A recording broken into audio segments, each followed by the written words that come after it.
Wolfgang Becker's Goodbye Lenin is a true German masterpiece. Not only did it win numerous awards, including the 2003 Best European Film, it also realistically depicts the reunification of East and West Germany and challenges the traditional notion that the East is bad and the West is good. But at the heart of the film, I feel Wolfgang Becker's message is to show how humans struggle to come to terms with change, with rapidly changing events, and how we often, almost as a response, we cling to stuff that we know and we're comfortable with and try to ignore radical changes, and that we try to stay with what we know. And I feel this film, it's the story of the film, the narrative itself, clearly illustrates this idea of delusion as a means of holding on, as like nostalgia. This is a quintessential nostalgia movie where they long for the good old days of the DDR. But the film essentially revolves around a boy named Alex who tries to take care of his mother after she has a heart attack. And she's a committed socialist. That she's devoted herself completely to this idea of a socialist fatherland. And Alex tries to recreate the DDR despite the fact that the country's reunified, Germany is one again, and we see tremendous influence of Western culture coming into East Germany.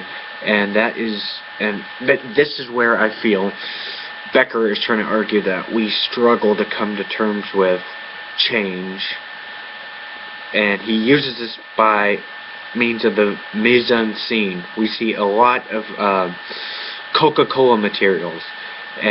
For example, one scene that really stands out to me is where Alex is talking to his mother in bed. She's laying in bed, and when she looks out the window, she sees the mise en scene changes, where we see a Coca-Cola banner come down or being hung over a building outside the window. When she asks what it is, the very next scene, or a little bit later, we see Alex and Dennis, his friend Dennis, who's aspiring to be a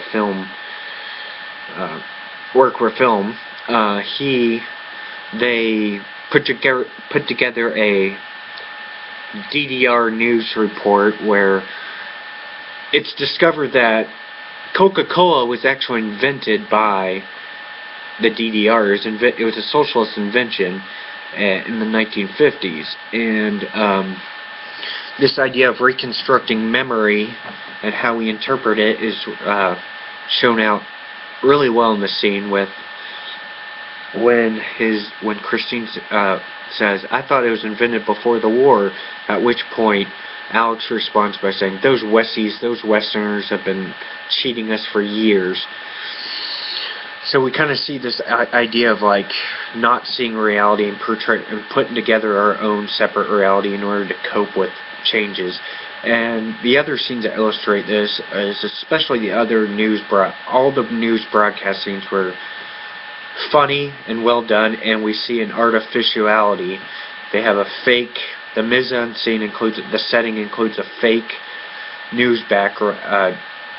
fake newsroom, in which one broadcast, before they even start talking, of the fake picture, as you would see on the TV, falls off the wall. So they have to put it back so he quickly tapes it back up. So we see this idea that it's a facade and that we're just deluding ourselves. And yet they're still reporting. Dennis reports it.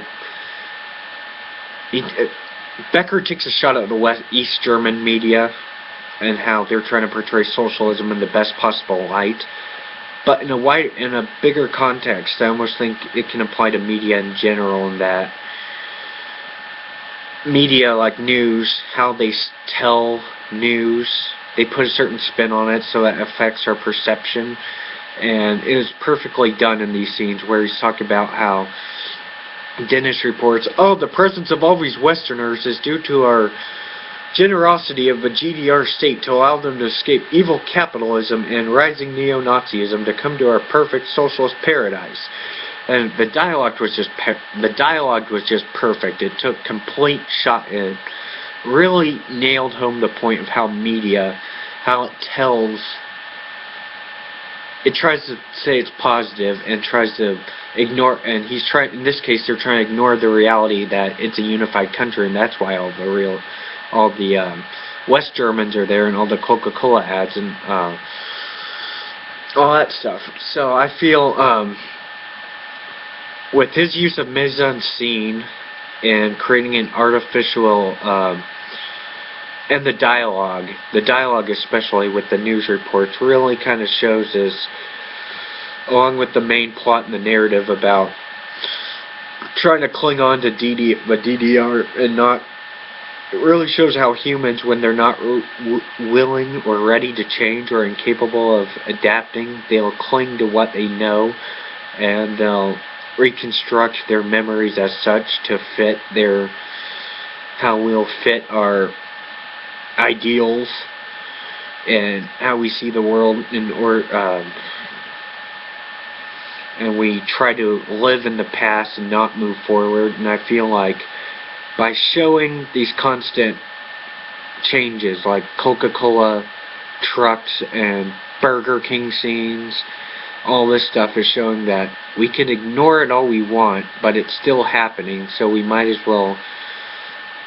It really is a funeral for socialism too, but it's really saying we need to move on, and that there's nothing we can do. We can't live in the past anymore. Changes are happening whether we like it or not.